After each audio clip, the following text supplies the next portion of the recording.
C'est dire qu'il y a souvent en démocratie, surtout en Afrique, un prix à payer sur sa personne pour la conquête pacifique du pouvoir. Mais pour ma part, j'estime que ce prix ne doit jamais être le sacrifice des vies humaines, des jeunes surtout intrépides par l'âge, à l'ambition des adultes.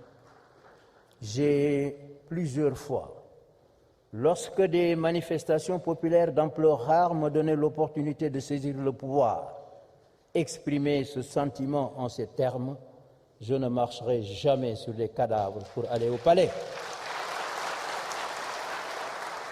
À ces occasions, tournant le dos au pouvoir de la rue, pourtant à ma portée, j'affrontais mes adulateurs et militants, dont certains tombaient en transe de colère et de déception. Plus d'une fois, j'ai aussi connu la prison. Je le dis sans rancune et sans haine, simplement parce que c'est l'histoire. Dans la recherche de la paix sociale, sans laquelle il n'y a pas de développement, je crois qu'il faut savoir pardonner. Cela est vrai pour les hommes comme pour les peuples. Selon Paris, a été réussi le lendemain du 19 mars 2000 de l'élection présidentielle, lorsque le président Abdou Diouf, quelques heures seulement après la fin du scrutin et bien avant la proclamation officielle des résultats, pour couper court à des tentatives aventureuses de quelques-uns de ses partisans décidés à conserver le pouvoir à tout prix, dans un geste sublime,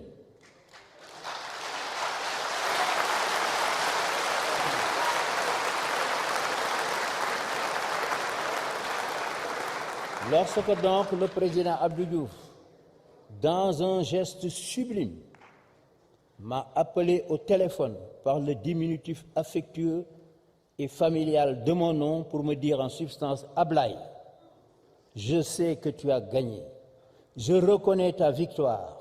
Dès que je vais raccrocher avec toi, j'appellerai la presse pour l'annoncer moi-même.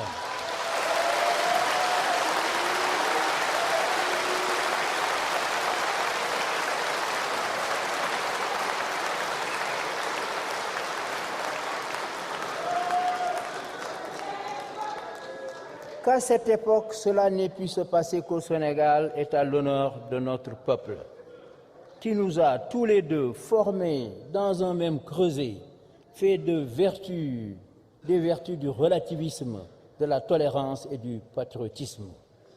Diouf et moi, adversaires virulents et déterminés la veille, devenions dès cet instant des partenaires pour la paix sociale.